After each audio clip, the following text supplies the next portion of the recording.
Hey guys, this is Colin from Cal Gaming. I'm here with Andrew, and welcome to our first part of Star Wars The Force Unleashed for the PlayStation 3.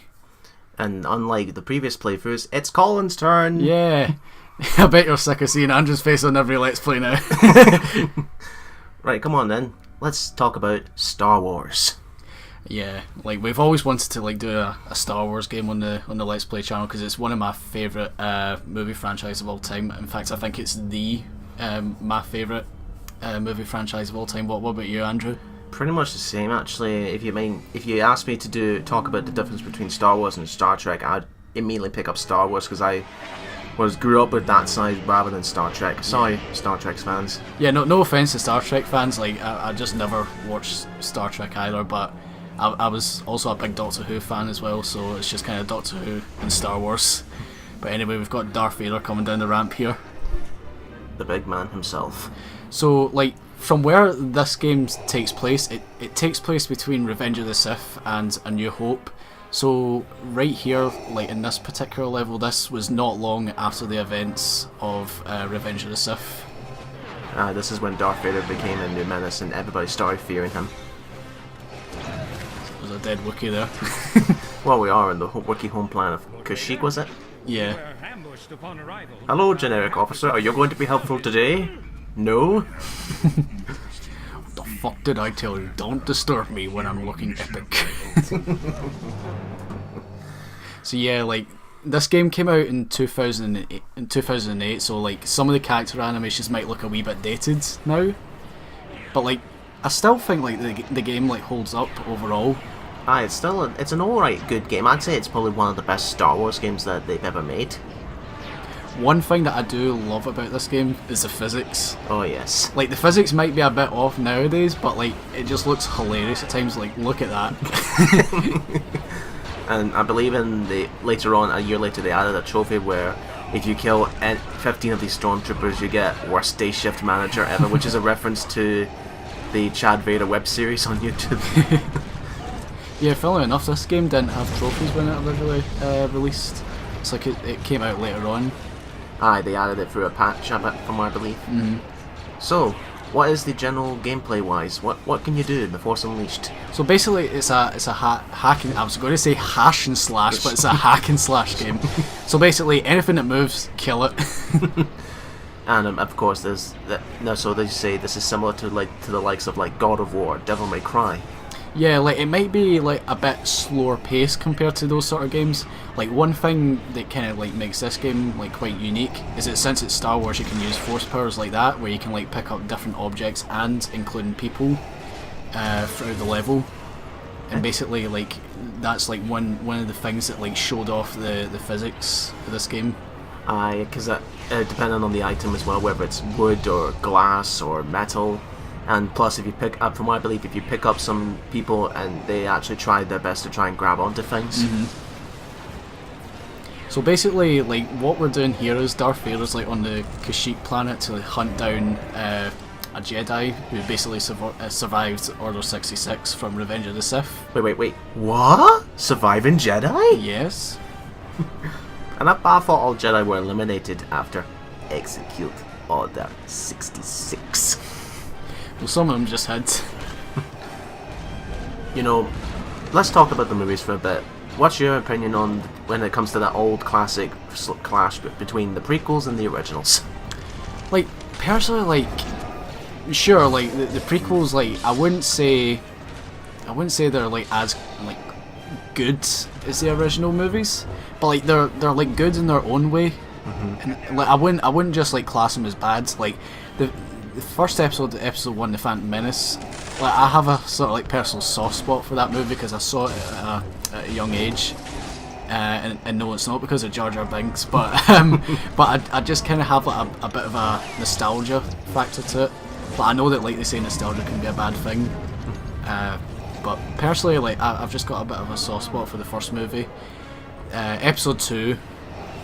There's just not much to say about it really, but episode 3 was pretty good, I think. What about you, Andrew? What do you think? I'm gonna have to agree in terms of what you just said, Colin. Apart from the nostalgia feel for episode 1, because back then when Star Wars was old news, I wasn't even into the series at one point. It wasn't until I believe that when my father got the the DVD copies of the original trilogy that we watched episode 4 as a family. Then that got me interested, so then I went back to the prequels, and oh boy, let's just say I did not enjoy episode 2 particularly. See, like, I don't think like episode 2 is like necessarily a bad movie, but I think it's a bland one. There's just not much to say, is there? It's the weakest of the prequels, I would have to say. Yes, even as much as I hate Jar Jar, I'd rather put with him and the sad excuse of a love story that they gave it. It's the fact that they made Anakin like so whiny, and to find that he's Vader. Yeah. Really. You know, because back then it was that whole mystery, you know, because when we saw Vader, he was a man behind a mask, and we did not know who that man was. So, but then all of a sudden to find out, oh, he's just a whiny little brat. So.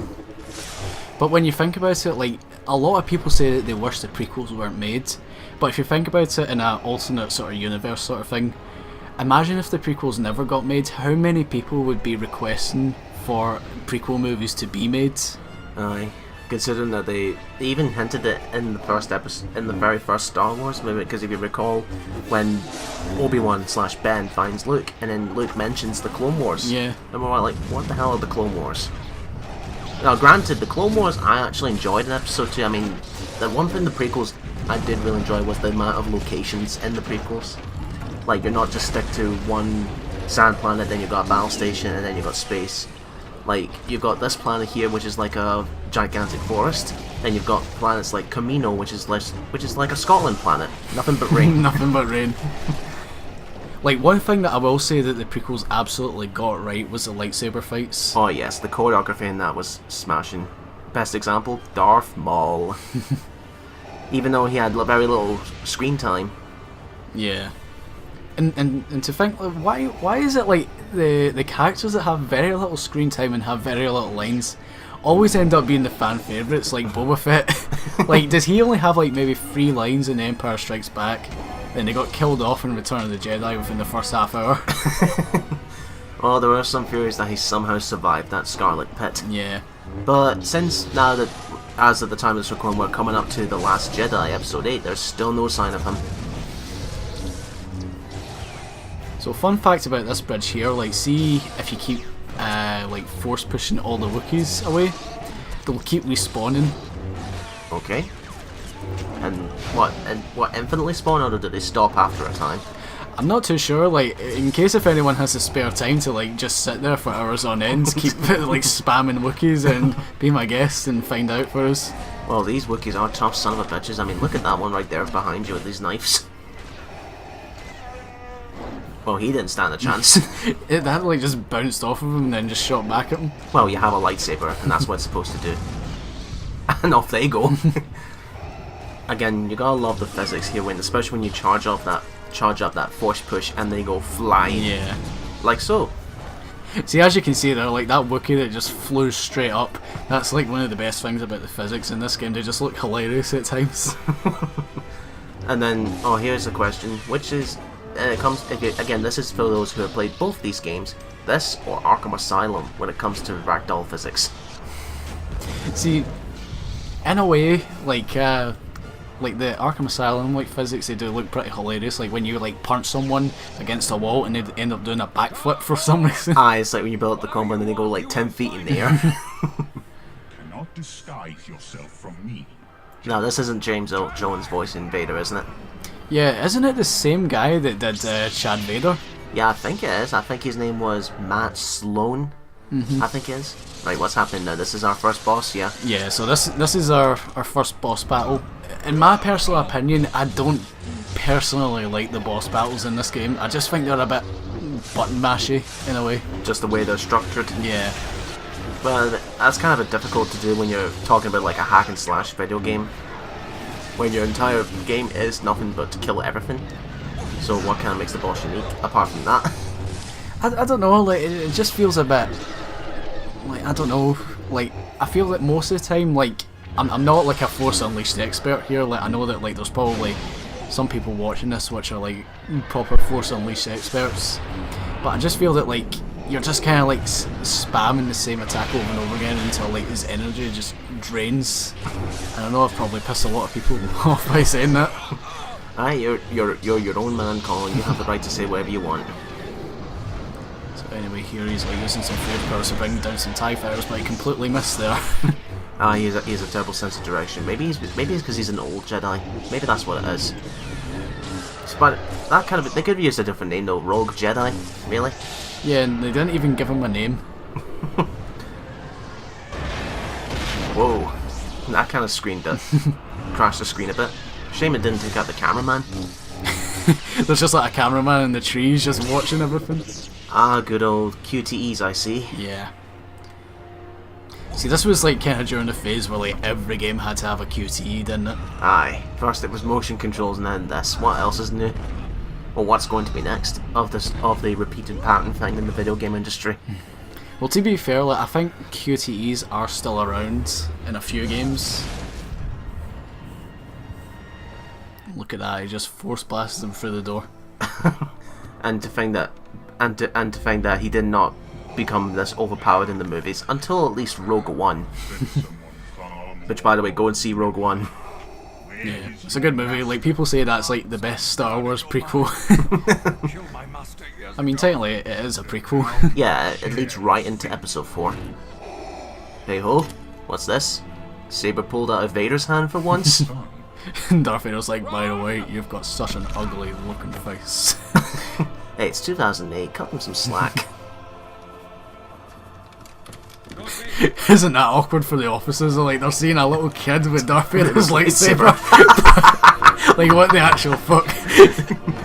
And then no, Vader is not killing him because he wants to save the boy. Vader's killing him because he's embarrassed. He's like, I'm taking you with me. We're not going to speak of this to anyone. 15 years later. And if you haven't guessed already, this is our main character for the game. And who is this main character? Basically, he's called Starkiller. Okay. No actual birth name? I forget his name. But basically, fun fact, did you know that the name Starkiller was originally going to be Luke's surname? He was going to be called Luke Starkiller. I can imagine that that doesn't roll off the tongue as much as Skywalker though. Yeah. I think Skywalker sounds better. So I think George Lucas like sort of changed it because he felt that Starkiller was kind of too evil sounding. Now there's this particular cutscene I do recall back in 2008 where a couple of old schoolmates of mine, we made a joke of this running gag where Vader obviously is giving this apprentice some orders, but basically we would reword it to, "Your spies have located Jedi? Yes, Master Rom Kota. He's attacking a critical Imperial chip shop in Scotland. Destroy him and bring me a bag of chips." Who's his boss, Chip? Obi-Wan? You McGregor, what are you doing here? Here's my cameo for the game. Oh, it was a droid all along. Yeah, he's called Proxy. Basically, he sort of like takes on the image of like kind of whoever he wants, like whichever's in his data banks in a way. So he's kind of like a combat droid depending on the fighter's style. He'll mimic that fighting style for training. Pretty much. Okay. So basically, the plot of this game is that as Starkiller, you're pretty much Darth Vader's secret apprentice. Darth Vader. Did I say Darth Vader? Darth Vader. Thank you. Who's his secret apprentice, and basically he's trying to hunt down all the Jedi, and then he's planning to overthrow the Emperor with him. Oh, of course, what was it, they say the rule of two for the Sith? Yeah. There's only a master and apprentice, nothing else. There's one that craves the power, and there's one that maintains the power. And who's this young lassie here? Basically, this is Juno. She's pretty much Starkiller's hard-on. Okay. A way to put it bluntly there. Yep. But then again, I like it. You tell it like it is.